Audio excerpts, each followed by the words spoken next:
Saudara, pemerintah resmi mencabut 4 izin usaha pertambangan di kawasan Raja Ampat. Adapun satu perusahaan yakni PT GAC Nikel yang merupakan anak perusahaan Antam tetap diizinkan untuk melakukan penambangan karena dinilai telah mengantongi hasil analisis dampak lingkungan atau AMDAL dari kegiatan penambangan. Apakah pencabutan IUP menjadi langkah yang cukup tepat? Dan bagaimana pula langkah selanjutnya yang harus dilakukan? Kita akan bahas bersama dengan Ketua Tim Kampanye Greenpeace yang sudah hadir ke studio Orange Kompas TV. Sudah ada Mas Ari Rompas. Selamat pagi Mas Ari. Selamat pagi. Oke, kemudian juga melalui sambungan daring sudah bergabung bersama kita ada Wakil Ketua Komisi 12 DPR RI dari fraksi Nasdem, ada Pak Sugeng Suparwoto. Selamat pagi, Assalamualaikum Pak Sugeng. Selamat pagi, waalaikumsalam warahmatullahi wabarakatuh. Iya, sebenarnya Pak Sugeng dan juga Mas Ari, kami dari pihak Kompas TV sebenarnya sudah mengundang perwakilan dari Kementerian SDM, namun hingga saat ini sayangnya masih belum mendapatkan respon untuk bisa ikut bergabung bersama kita di sini di pagi hari ini untuk membahas atau membicarakan soal ini yang kemudian menjadi sorotan banyak pihak di pekan-pekan terakhir hari ini. Saya ke Mas Ari dulu, Mas Ari dari Greenpeace. Ini kita lihat ya, ironi tambang nikel di Raja Ampat begitu ya. Kita tahu Raja Ampat, memang Raja Ampat tuh luas banget gitu ya, luas sekali begitu ya. Bahkan dikatakan surga dunia yang terakhir ya. Itulah ya. Namun kemudian ada sedikit kemarin menjadi sorotan dan sampai akhirnya pemerintah mencabut izin usaha pertambangan terhadap 4 perusahaan. Tapi kemudian yang menjadi pertanyaan, nah satu perusahaan yang justru menjadi sorotan hanya mendapatkan pengawasan khusus ya. Tidak dicabut izinnya. Nah kalau dari Greenpeace sendiri, apakah ini sudah tepat atau belum sebenarnya? Iya, kalau kita bisa lihat ya dari sisi lingkungan bahwa keputusan pencabutan izin dari 4 izin, tapi PT GAC tidak dicabut, saya kira itu tidak menggambarkan bahwa pengambilan keputusan itu berdasarkan pada persoalan-persoalan lingkungan gitu salah satunya. Karena PT GAC ini menjadi bagian dari ekosistem di Raja Ampat gitu. Jadi dia harus dilihat satu kesatuan karena proses geologi yang terjadi di Raja Ampat itu sejak jutaan tahun yang lalu itu menghasilkan kekayaan biodiversitas di sana gitu, kekasan khusus. Nah, PT GAC ini menjadi bagian dari satu gugusan pulau-pulau di Raja Ampat gitu. Nah, sehingga kalau kemudian yang dicabut itu hanya 4 gitu ya, tapi PT GAC yang tidak dicabut itu kenapa? Nah, padahal memang dari awal waktu sejak zamannya Gus Dur itu udah mengkategorikan wilayah ini wilayah kawasan hutan lindung gitu. Nah, kenapa harus ditetapkan kawasan hutan lindung? Karena fungsi ekologinya itu sangat penting. Tapi kemudian dalam proses-prosesnya ada pengecualian untuk pengecualian Perpu gitu yang kemudian dikeluarkan sejak zaman Ibu Megawati itu memperbolehkan mengecualikan 13 izin perusahaan termasuk PT GAC. Nah, karena PT GAC sebelumnya sudah mendapatkan izin ya dari kontrak karya sebelumnya dan itu kemudian di tahun 98 gitu ya, 98. Tapi memang prosesnya udah lama izinnya gitu ya, rejim kontrak karya namanya. Kemudian dia mendapat pengecualian. Itu juga sebenarnya ada protes besar-besaran ya, kenapa Megawati kemudian memberikan izin itu. Dan saat itu kemudian keluar juga undang-undang pesisir dan laut dan pulau-pulau kecil itu nomor 1 tahun 2014. Itu menyatakan pulau-pulau di bawah 2000 meter persegi itu tidak boleh ditambang gitu. Di bawah 200 meter? 2000 meter persegi. 2000 meter persegi. Nah, PT GAC ini menjadi salah satu pulau terkecil. Nah, sehingga ada satu prinsip juga kehati-hatian bahwa itu nggak boleh sebenarnya ditambang secara terbuka. Nah, sementara kalau nikel-nikel di Indonesia itu kan di permukaan. Nggak mungkin dia dilakukan di bawah tanah gitu pertambangannya. Nah, ini menjadi persoalan ketika izin-izin itu kemudian terus diberikan ya, termasuk sebenarnya pasca rejim-rejim itu ada namanya rejim perizinan berbasis resiko gitu ya, perizinan usaha berbasis resiko. Dan Pak Bahlil juga itu waktu zaman itu mengeluarkan izin perusahaan berbasis resiko ketika jadi kepala BKPM dan Menteri Investasi. Kalau di sini terlihat izin dari kelima perusahaan termasuk dari anak perusahaan Antam tersebut, PT GAC ini sudah diberikan sebelum Indonesia menetapkan Geopark Raja Ampat pada 2017, betul. Namun kemudian kawasan Kepulauan Kars di Papua Barat Daya kemudian diakui oleh UNESCO ini sebagai Global Geopark ini pada bulan Mei 2023. Nah, jadi kalau dari sisi peraturan sebenarnya, dari payung hukum, masyarakat pasti bingung sebenarnya. Jadi payung hukumnya, landasannya itu sebenarnya mengikuti acuannya yang mana? Itu yang kemudian jadi pertanyaan kan? Ya. Jadi kalau mau dibilang tadi kan proses perizinan tadi ya. Pertama itu memang kawasan lindung. Dan itu harus ada bisa ditambang sebenarnya dengan prinsip kehati-hatian. Nah, prinsip kehati-hatiannya itu salah satunya adalah di Undang-Undang Minerba juga itu pertambangan di kawasan lindung itu nggak boleh dengan metode kawasan pertambangan terbuka. Itu satu. Nah, kemudian ada undang-undang pesisir yang sangat jelas gitu mengatakan bahwa pulau-pulau kecil di bawah 2000 meter persegi dan ada beberapa kriteria sebenarnya. Termasuk putusan MK itu mengatakan bahwa pulau-pulau kecil itu nggak boleh ditambang dan bahkan putusan MK itu mengatakan bahwa itu untuk kepentingan generasi mendatang. Generasi mendatang artinya itu lintas generasi karena pulau-pulau kecil ini kalau dia ditambang misalnya dan jika perubahan iklim ini semakin meningkat gitu ya, yang paling terdampak itu adalah masyarakat yang tinggal di pulau-pulau kecil. Nah, itulah yang kemudian menjadi perhatian kita bersama, bukan hanya soal pariwisatanya, masyarakatnya dulu, dan juga lingkungannya yang memang dekat sekali di situ begitu ya. Nah, saya ke Pak Sugeng. Pak Sugeng, kalau kita lihat begitu ya, ini kan menjadi polemik dan juga menjadi sorotan begitu. Bahkan sebenarnya ada 5 perusahaan di sana yang kemudian beroperasi, tapi kemudian yang menjadi pertanyaan besar, mengapa kemudian anak usaha dari Antam ini hanya mendapatkan pengawasan khusus. Nah, jadi sebenarnya kalau dari DPR sendiri, apa yang bisa dilakukan DPR untuk bisa membenahi ini, terutama soal payung hukum, soal aturannya, dibenahinya dulu seperti apa? Ya, jadi betul sebagaimana disampaikan dari, siapa tadi namanya dari Mas Ari dari Greenpeace tadi, memang sempat ada keluar peraturan pemerintah itu, jadi yang menyatakan bahwa ada 13 izin usaha pertambangan yang dikecualikan untuk dapat tetap beroperasi karena ini adalah rejim PKP 2B, yakni waktu itu perpanjangan dengan syarat. Nah, terlebih-lebih ketika Undang-Undang Nomor 3 tahun 2020 itu syaratnya lebih ketat lagi, ada syarat reklamasi, syarat dan sebagainya. Itu adalah bentuk bagaimana kita tetap menjaga pertambangan akan tetap proper dalam pengertian tata kelola lingkungannya utamanya. Karena memang inilah dilema atau tantangan bangsa dunia, saya kira tidak hanya Indonesia, bahwa ada adigium yang menyatakan bahwa dunia tanpa tanpa pertambangan adalah bagaikan dunia tanpa peradaban. Sebaliknya adalah pertambangan yang tidak mengikuti aturan-aturan yang sebagaimana mestinya juga akan menghapus peradaban itu sendiri. Nah, inilah yang menjadi titik tengah kita antara desain dan desolen, antara titik ideal dan apa yang harus bisa kita lakukan dalam persoalan pertambangan ini. Nah, menyangkut tentang apa yang terjadi di Raja Ampat, awalnya itu menjadi protes keras masyarakat adalah keempat perusahaan tambang, yakni PT KW Sejahtera Mining, dan PT Mulia Raymond Perkasa, PT Anugrah Surya Pratama, dan PT Nurham. Ini yang menjadi protes keras, mengingat memang keempat tambang tersebut memang ada di kawasan Raja Ampat yang tadi masuk kawasan Global Geopark yang ditetapkan oleh UNESCO 2023 yang lalu.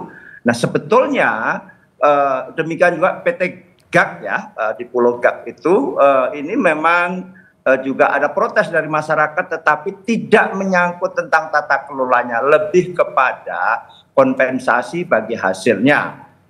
Karena dianggap tidak adil, masyarakat adat KW misalnya menuntut sejak beroperasi dan berproduksi sejak tahun 2018 sampai hari ini dia dituntut kurang lebih 560 miliar rupiah.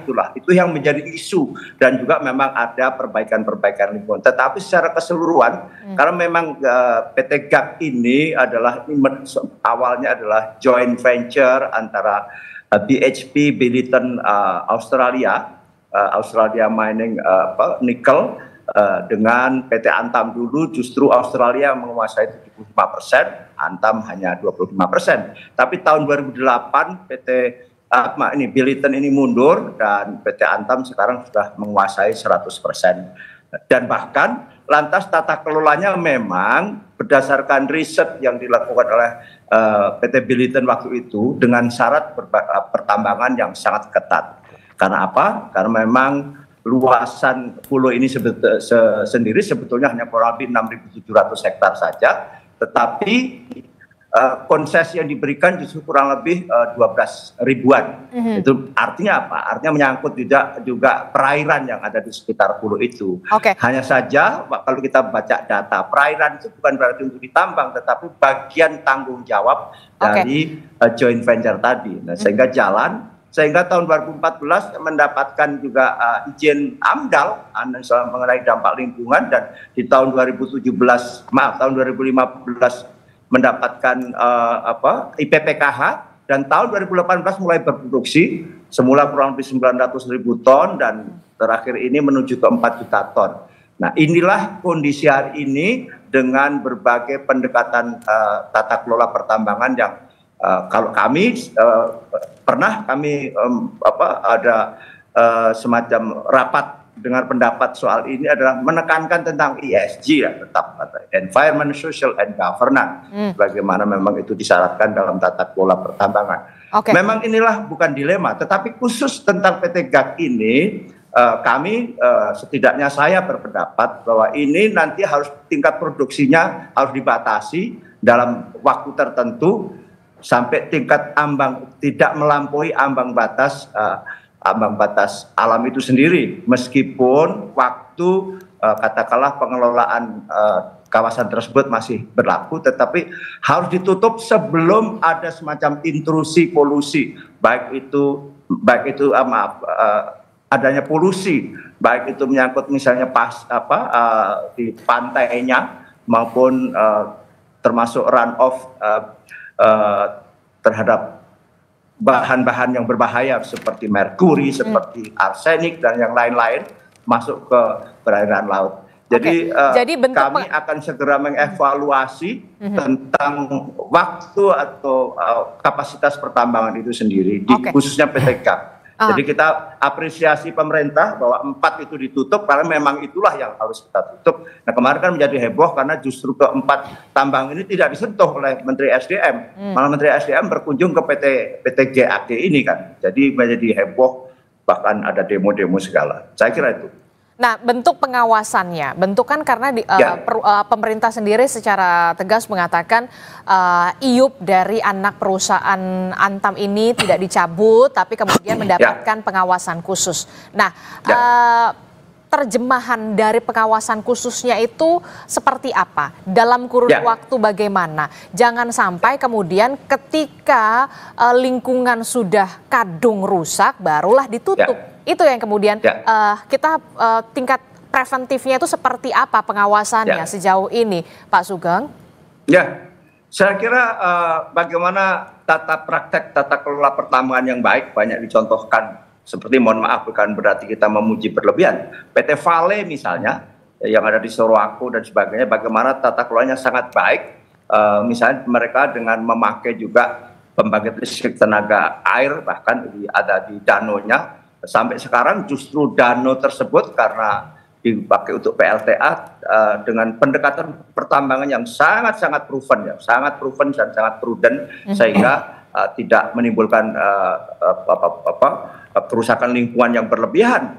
Tapi bahwa memang pada dasarnya pertambangan pasti merusak lingkungan, maka perlu adanya reklamasi dan sebagainya. Apalagi kalau open pit seperti hari ini. Ke depan memang pertambangan, sebagaimana tadi disampaikan Mas Ari juga, harus dekat dengan apa-apa seperti dengan underground, sebagaimana sekarang juga di Papua ya. Freeport McMoRan tidak lagi dengan open pit tetapi underground. Setidaknya tidak merusak alam di atasnya. Sebagaimana pertambangan di tempat-tempat lain misalnya juga sudah ada dengan underground. Nah inilah mekanisme atau tata kelola. Kita kebetulan Komisi 12 beruntung sekali sekarang karena apa? Karena Kementerian Lingkungan Hidup bermitra dengan Komisi 12 sehingga kami dalam pengawasannya itu real betul. Setiap kali kami kunjungan lapangan sekaligus didampingi oleh Kementerian Lingkungan Hidup yang tentang standar lingkungannya dan sebagainya, kita baca real time di tempat. Dan kita sudah mengusulkan sejak dulu kami di Komisi 7 bagaimana Kementerian SDM ada di Gakum, Badan Penegak Hukum yang sehingga bisa melakukan pengawasan pertambangan dengan sangat-sangat prudent gitu. Oke, saya ke Mas Ari dulu. Mas Ari, bagaimana respon Anda mendengar penjelasan dari Pak Sugeng? Sebenarnya kalau soal anak perusahaan dari Antam ini yang jadi permasalahan adalah bukan soal tata kelolanya, tapi kemudian bagi hasilnya begitu. Nah, ada pengawasan yang memang nanti akan dilakukan begitu terhadap anak perusahaan dari Antam sendiri. Anda melihatnya seperti apa? Sudah cukup win-win solution kah atau bagaimana? Ya sebenarnya terlambat gitu ya. Terlambat. Kemudian Pak Sugeng gitu ya sebagai Mengapa Anda menyatakan terlambat? Ya kalau itu dilakukan sejak awal gitu ya, dari proses-proses perizinan diawasi sejak awal, apa yang terjadi di PT GAK gitu ya, itu bisa diminimalisir gitu ya. Karena saat ini misalnya itu sudah terjadi deforestasi. Pulau yang kecil seperti itu, deforestasi 300 hektar, itu sangat berbahaya loh sebenarnya. Karena dia kan di atas permukaan, dan daya dukung dan daya tampung lingkungan itu harus dipastikan. Karena kami juga melihat bahwa proses-proses perizinan kan harus ketat gitu. Dan seharusnya ini juga diinformasikan, karena kami tanya waktu mencari data PT AMDAL, PT GAK ini katanya lagi dipinjam sama Polres gitu. Nah, ini adalah fungsi-fungsi pengawasan yang harus dilakukan dan peran DPR ini sangat penting. Karena persoalan-persoalan di Raja Ampat ini baru kemudian mendapatkan respon ketika viral kan gitu. Betul. Nah, no viral no justice itu baru berlaku di sini. Nah, peran-peran DPR ini sebagai fungsi pengawasan seharusnya dia mempunyai instrumen kan, karena memiliki ada punya dapil gitu ya, sering reses. Terus selama ini ngapain kalau kemudian nggak dapat? Karena masyarakat di Raja Ampat ini sudah berapa kali melakukan aksi-aksi gitu. Dan kenapa kemudian aksi ini baru menjadi viral? Karena kemudian fakta-fakta yang di lapangan, kami juga sudah melakukan pemantauan hampir setahun ini untuk mengumpulkan bukti-bukti. Bahkan kami dibilang video-videonya hoax gitu ya, sama Pak Menteri sama inilah ya. Tapi ini yang seharusnya dilakukan sama Pak Sugeng. Karena juga persoalan-persoalan nikel ini tadi, ini sudah terjadi di Sulawesi, di Halmahera. Bahkan misalnya undang-undang pesisir pesisir laut dan pulau-pulau kecil itu sudah diputuskan MK ya untuk di Kabaena misalnya. Itu sudah hancur sekali, tapi udah diputuskan untuk udah menang di pengadilan masyarakatnya, tapi pertambangannya masih terus dilakukan gitu. Nah, ini gimana pengawasannya? Nah, itu saya mau tanya ke Pak Sugeng gitu ya, bagaimana sebenarnya Kementerian Lingkungan Hidup, kementerian terkait yang memang sebagai mitra kerja dari... Anda menilai ada unsur pengabaian di sana atau kemudian justru memang minim sekali pengawasan di sana? Jangan dijawab dulu, kita akan jeda dulu. Usai jeda kami akan kembali di Sapa Indonesia Pagi. Kami akan segera kembali.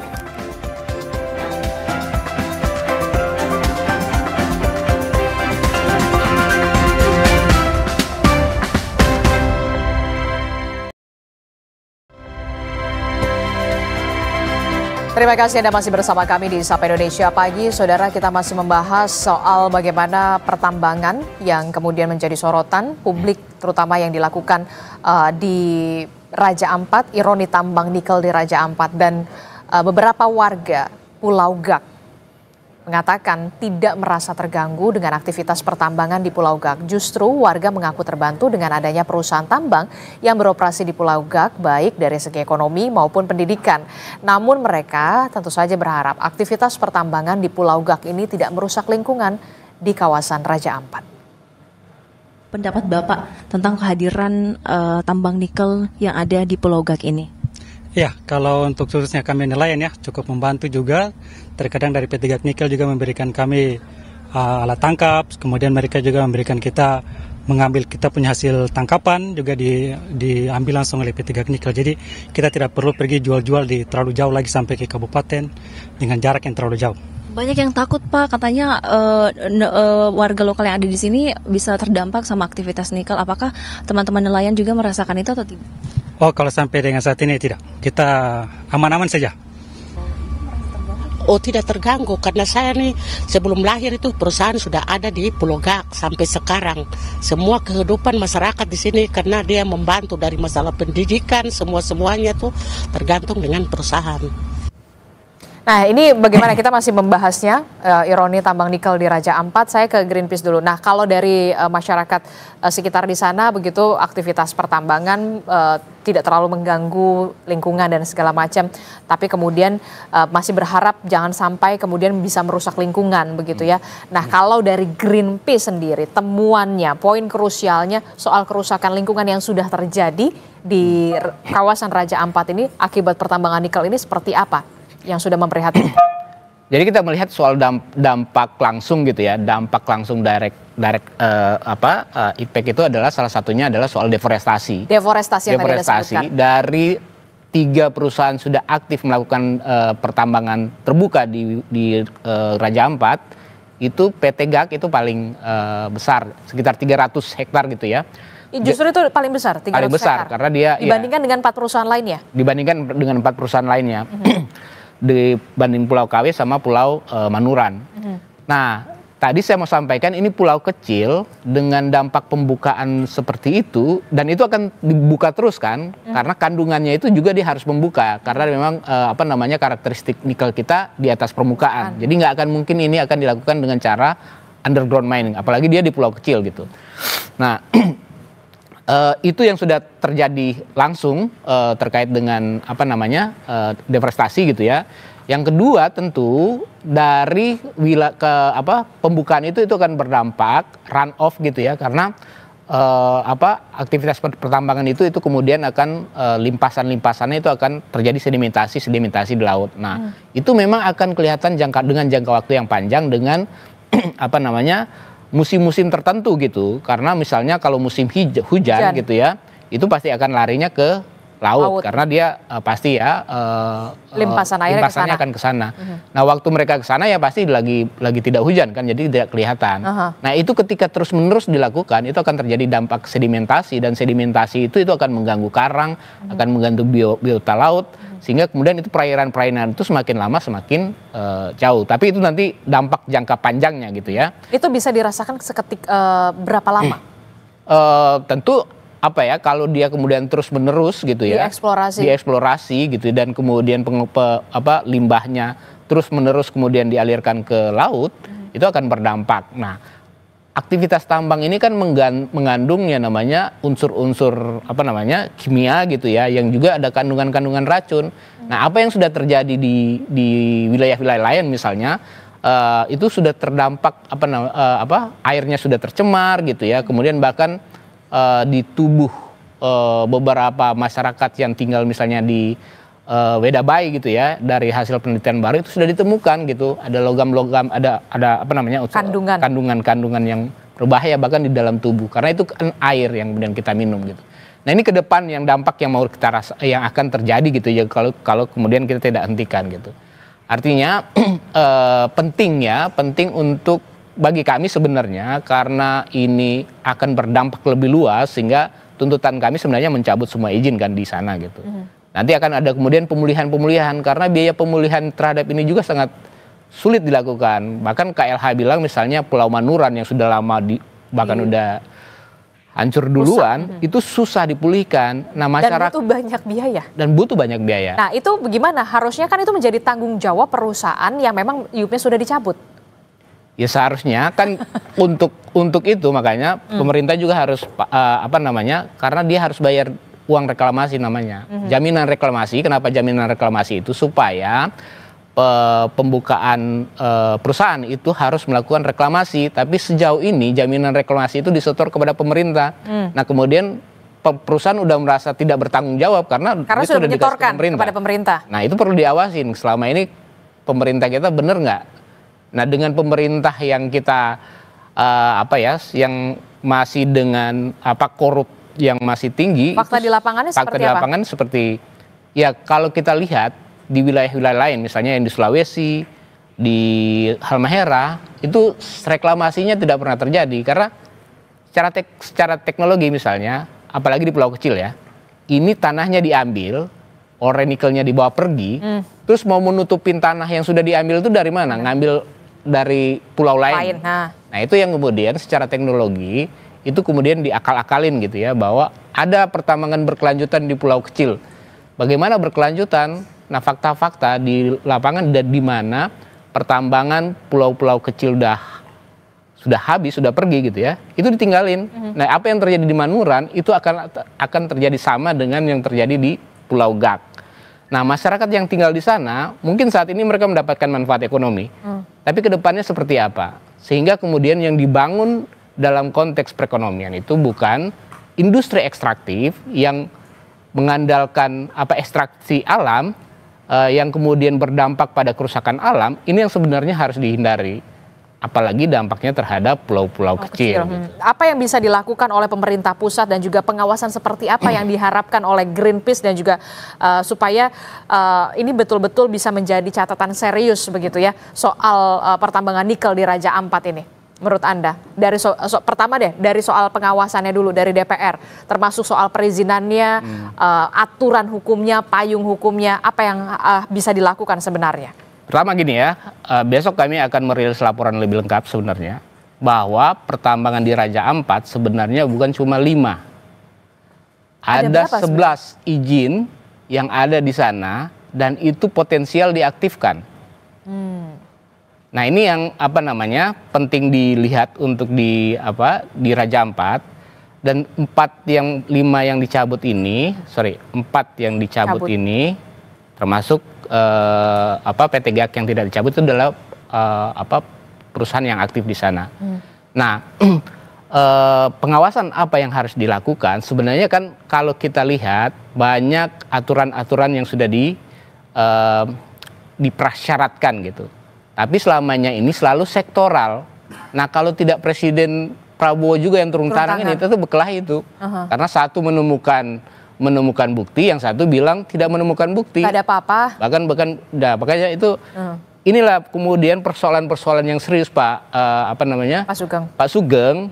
Kalau kemudian pengelolaan sumber daya alam kita digunakan secara sektoral, ini akan selalu begini yang kita dapatkan. Dulu sebenarnya kita mengusulkan ada undang-undang yang lebih luas untuk pengelolaan sumber daya alamnya gitu. Sehingga ada undang-undang yang memang harus segera direvisi menurut Anda?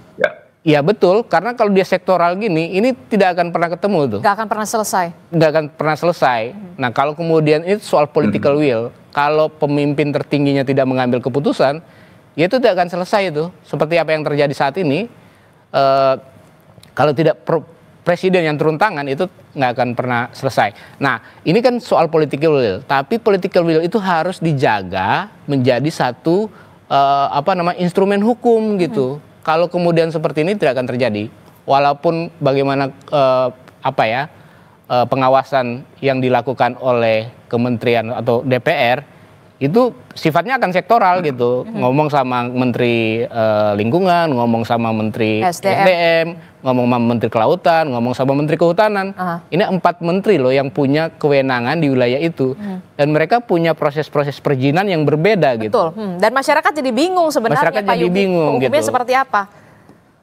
Jadinya hukum mana yang mau kita tegakkan gitu. Kalau kemudian proses hukumnya sektoral gitu. Jadi sebenarnya dulu kita pernah ngomong diskusi soal undang-undang pengelolaan sumber daya alam gitu, yang lebih luas gitu. Jadi dia memayungi. Yang dulu sebenarnya itu bisa dilakukan dengan undang-undang pokok agraria.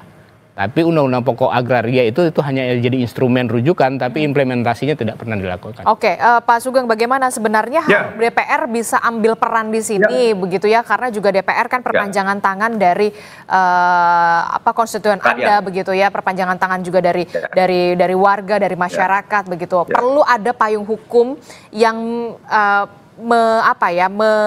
menaungi empat kementerian yang jangan sampai kemudian hanya sektoral saja. Ini nggak akan pernah selesai kalau kemudian payung hukumnya, instrumen hukumnya saja belum jelas sebenarnya. Jadi warga juga bingung, masyarakat juga bingung sebenarnya ini menggunakan instrumen hukum yang mana. Ya, jadi ada dua hal tadi yang disampaikan Bung Ari. Jadi terima kasih masukannya tentang tadi peran DPR. Bagaimana DPR? Nah begini, Bung. Kebetulan saya dari fraksi Partai Nasdem, kami ini punya anggota DPR dari Papua Barat Daya, yakni saudara Riko Sia. Nah, dia adalah yang selama ini justru menampung aspirasi masyarakat itu yang protes terhadap keempat tambang tadi. Kemarin itu kunjungan menteri itu tidak menyentuh keempat perusahaan tambang ini, justru datang ke PT GAG yang meskipun menurut catatan Bung Ari tadi atau Greenpeace karena memang melakukan pembukaan betul karena keempat tambang ini baru eksplorasi belum produksi, tapi ini ada di wilayah Geopark tadi justru. Nah itu justru sedang kita bawa ke Jakarta untuk kita proses. Dan kita akan melakukan kunjungan ke lapangan dari aspirasi daerah ya, dari anggota DPR kami. Bahkan kami di Komisi 12 sudah ada semacam commander call. Ini sebelum rame loh, sebelum jadi viral. Kebetulan kita lagi reses, kita sebetulnya mau mengunjungi atau mau cek ke lapangan, kunjungan lapangan Komisi 12, bahkan kita sudah tunjuk waktu itu yang memimpin adalah Pak Bambang Haryadi dari fraksi Gerindra untuk mengunjungi lapangan. Tapi lantas lebih dulu Pak Bahlil berkunjung ke lapangan, lantas menjadi heboh gitu loh. Jadi ya, viralnya setelah Pak heboh. Tetapi pada dasarnya karena kami masing-masing kan punya keterbatasan. Tapi sekali lagi terima kasih masukannya dan itulah kami dalam pengawasan selama ini kami hanya pengawasan melalui RDP ya, kalau pengawasan lapangan karena selama ini misalnya Kementerian Lingkungan Hidup tidak kepada kami. Sementara juga di Kementerian SDM pengawasannya tuh Irjen itu lebih pengawasan internal, tata kelola birokrasi dan sebagainya. Tata kelola pertambangan yang lebih luas di lapangan tidak punya juga dia istilahnya instansi yang langsung begitu. Maka kami mengusulkan ada Gakum, ada Dirjen Gakum di Kementerian SDM sehingga dengan Kementerian Lingkungan Hidup lantas menjadi sangat komprehensif dalam pengawasan di lapangan sekali lagi ya dalam praktek. Kenapa? Karena memang aturan-aturannya sih semuanya sudah ada tadi. Undang-undang tentang pulau-pulau kecil itu jelas melarang kalau di bawah 2000 km persegi tidak boleh ditambang dan sebagainya dan undang-undang pantai misalnya juga demikian. Nah kedua tentang tadi yang sampaikan Bung Ari itu tentang strategi pembangunan. Memang hari ini kritik kami juga sama bahwa kita lebih menekankan pada industri ekstraktif karena memang paling mudah. Kalau kita lihat dalam struktur APBN misalnya ya bahwa APBN itu ada pendapatan, ada belanja. Pendapatan kita ini sekarang masih sebagian besar adalah dari PNBP di dunia pertambangan, pendapatan negara bukan pajak ya, terbesar dalam dunia pertambangan dan di Kementerian SDM. Demikian juga kalau kita lihat di pertumbuhan ekonomi ada investasi, ada ekspor, ada konsumsi. Ekspor kita masih didominasi oleh ekspor komoditas. Komoditas itu adalah komoditas pertambangan dan sekarang ada kelapa sawit misalnya. Inilah fakta kita, inilah bukan dilema, ini adalah tantangan kita bagaimana menuju ke industrialisasi kembali, yakni industri manufaktur, jangan industri ekstraktif seperti hari ini.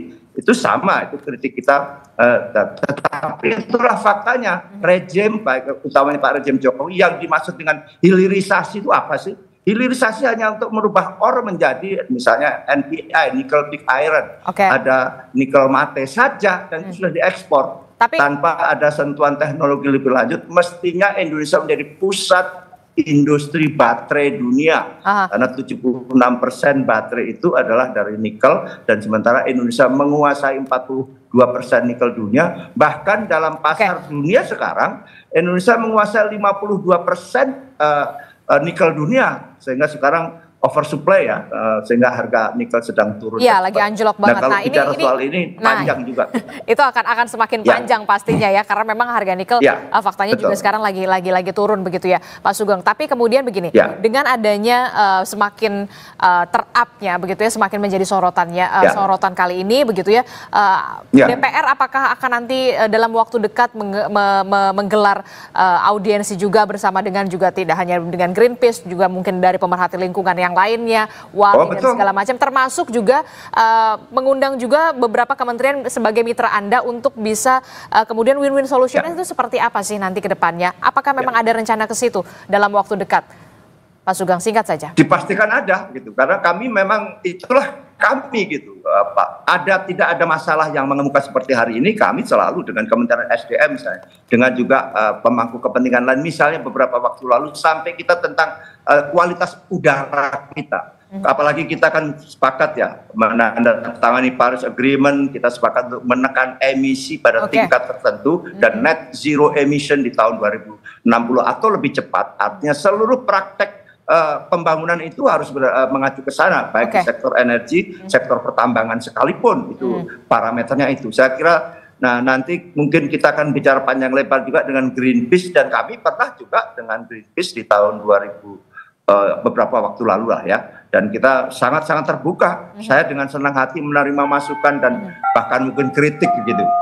Oke, tentu saja kita harapkan masukan-masukan dari Greenpeace dan juga pemerhati lingkungan yang lain juga bisa menjadi pertimbangan juga dalam pengambilan keputusan di DPR selanjutnya begitu, karena DPR memang perpanjangan aspirasi dari masyarakat. Terakhir saya mau mengatakan mempertanyakan ke Mas Ari. Mas Ari, secara jangka pendek begitu apa yang bisa dilakukan oleh DPR, pemerintah pusat, secara jangka panjang apa yang harus dilakukan? Jangan sampai kemudian kita kehilangan lingkungan dari Raja Ampat yang kita sudah tahu ini memang benar-benar pesonanya luar biasa, tidak hanya soal pariwisata, tapi kemudian bagaimana oksigen di Raja Ampat untuk bisa menghidupi masyarakat Raja Ampat itu sendiri. Ya, pertama-tama kami bersama-sama tentu ya dengan 60.000 orang yang menandatangani petisi Save Raja Ampat, ini adalah bagian yang terus memperjuangkan sampai Raja Ampat itu betul-betul terlindungi. Sehingga dalam jangka waktu yang dekat ini kita meminta pemerintah itu bukan hanya mengumumkan tapi membuktikan dengan kekuatan hukum kepada perusahaan-perusahaan yang sudah dicabut gitu ya. Bahkan kami tetap meminta sebenarnya PT GAC juga dicabut. Karena prinsip-prinsip yang kami lihat bahwa ini Raja Ampat ini menjadi satu kesatuan. Tidak bisa dilihat hanya pulau per pulau. Nah, sehingga kemudian dalam jangka waktu yang pendek ini kami terus memantau gitu ya, dan akan terus berjuang, Greenpeace bersama masyarakat di Raja Ampat dan 60.000 orang yang kemudian menandatangani petisi ini akan terus berjuang untuk memastikan perlindungan total terhadap wilayah Raja Ampat. Yang kedua memang selain itu kami meminta sebenarnya kebetulan ada Pak Sugeng gini ya, untuk sama-sama kita melihat, mengevaluasi kembali yang namanya kebijakan hilirisasi, karena itu bukan hanya di Raja Ampat. Raja Ampat ini hanya pemicu saja untuk melihat lebih dalam apa yang terjadi di Halmahera, di Sulawesi, bahkan di seluruh pulau-pulau kecil di Indonesia. Ada 160 berapa pulau-pulau kecil yang juga memang sudah terancam. Nah, itu yang lebih menyeluruh bisa dilihat dan bisa dilakukan, karena kita harus memastikan bahwa persoalan-persoalan di Raja Ampat ini adalah bagian juga yang menyeluruh dari apa yang terjadi di persoalan-persoalan di Indonesia gitu, terutama soal kebijakan hilirisasi gitu ya, yang itu hanya menguntungkan segelintir orang, tapi sudah berdampak terhadap lingkungan, sudah berdampak terhadap masyarakat yang tinggal di sana, dan bisa juga akan berdampak pada ekonomi karena nikel habis, selesai. Kita tinggal ditinggalin dengan lubang-lubang tambang yang ada di situ. Nah, ini justru lebih pada kepentingan nasional kalau kemudian hilirisasi ini betul-betul tidak evaluasi secara menyeluruh. Karena ini akan bicara soal kepentingan masa depan bangsa yang jangka panjang. Sebenarnya kita seharusnya sudah beralih pada ekonomi-ekonomi yang ekstraktif. Justru sebenarnya ekonomi-ekonomi hijau gitu ya, itu bisa menghasilkan mata pencaharian baru gitu. Menimbulkan mata pencaharian baru, menstimulasi ekonomi kita. Kalau kemudian kita beralih kepada ekonomi ekstraktif ke ekonomi berkelanjutan, sehingga kita berharap sebenarnya bahwa kita sudah diambang pada krisis iklim gitu ya, karena World Economic Forum aja sudah mengatakan masalah iklim ini akan berdampak terhadap ekonomi. Jadi kita perlu hati-hati di membangun ekonomi kita dan harus hati-hati juga menjaga sumber daya alam kita dan memastikan bahwa pembangunan berkelanjutan itu berkeadilan. Artinya berkeadilan kepada masyarakat yang tinggal di di wilayah-wilayah yang rentan gitu ya, dan juga harus memastikan kepentingan oligarki itu bisa dipangkas gitu. Oke, dan kita pastikan juga kita akan kawal terus ini Pak Sugeng dan juga Mas Ari begitu ya, jangan sampai kemudian saya mungkin ada satu beberapa kalimat saja. Oke, singkat saja Saya setuju dengan pandangan Bung Ari bagaimana sustainable development kita tekankan ya, di ekonomi hijau, dan itulah kami di Komisi 12 sejak Komisi 7, bahkan saya memimpin Komisi 7 bagaimana, tetapi inilah dilema kita antara sektor fosil dengan juga ekstraktif tadi, ekonomi ekstraktif yang sekarang dominan, karena memang itu paling mudah untuk mendapat uang, termasuk negara ini gitu loh. Mohon maaf, pemerintahan yang lalu itu begitu mudahnya memberi izin smelter, dan hari ini bisa kita rasakan karena kita tidak melalui proses industrialisasi, industri manufaktur terus turun dalam PDB kita. Sekarang tinggal 18% misalnya, meskipun ada yang ngomong loh, Cina dan Amerika juga tidak setinggi dulu, betul, karena mereka sudah melampaui tahapan tertentu industrialisasi, maka mereka industri manufaktur ya maksudnya, maka sekarang mereka adalah masuk industri jasa dan industri kreatif ya, berbasis teknologi. Nah, kita ini penting sekali industri. Nah, di bidang pertambangan misalnya, bagaimana hilirisasi itu sama aja cuman menguntungkan, mohon maaf, negara-negara tertentu, bahkan dalam hal ini misalnya China, nikel misalnya. Bagaimana sekarang banjir begitu murahnya baterai untuk EV ya dan sebagainya, sehingga mobil itu semuanya nikelnya dari kita praktis. Nah, inilah kita harus menyusun kembali tentang strategi pembangunan kita dengan mengedepankan adalah industrialisasi, bukan hilirisasi gitu. Kalau hilirisasi ya seperti hari ini yang terjadi. Saya kira itu sebagai diskusi panjang nanti selanjutnya. Nah, itu dia yang nanti kita harus didiskusikan lebih lanjut. Kita nantikan akan ada diskusi yang kemudian lebih lanjut, lebih komprehensif lagi. Kita juga mengajukan agar kita ada audit total ya terhadap smelter kita. Audit total ini sudah kita dalam RDP beberapa kali kita ajukan. Waktu itu sempat kita bersitegang dengan beberapa menteri tertentu lah yang mereka tidak menghendaki audit total tentang smelter misalnya. Dan seterusnya. Kita dukung terus ya Pak, sepanjang kemudian ini bisa berdampak pada lingkungan dan juga masyarakat untuk bisa yang lebih baik. Kita harapkan Raja Ampat ini memang untuk Indonesia, untuk masyarakat Raja Ampat, bukan untuk kepentingan di luar itu pastinya. Jangan sampai warisan Raja Ampat ini terhadap anak cucu kita nanti hanya tinggal kenangan saja. Terima kasih Pak Sugeng Suparwoto dari Komisi 12 DPR RI telah bergabung bersama kami. Kemudian ada Mas Ari Rompas juga dari Greenpeace telah bergabung bersama kami. Selamat pagi Bapak-Bapak, sehat selalu. Assalamualaikum. Pagi Bung Ari, Waalaikumsalam warahmatullahi wabarakatuh.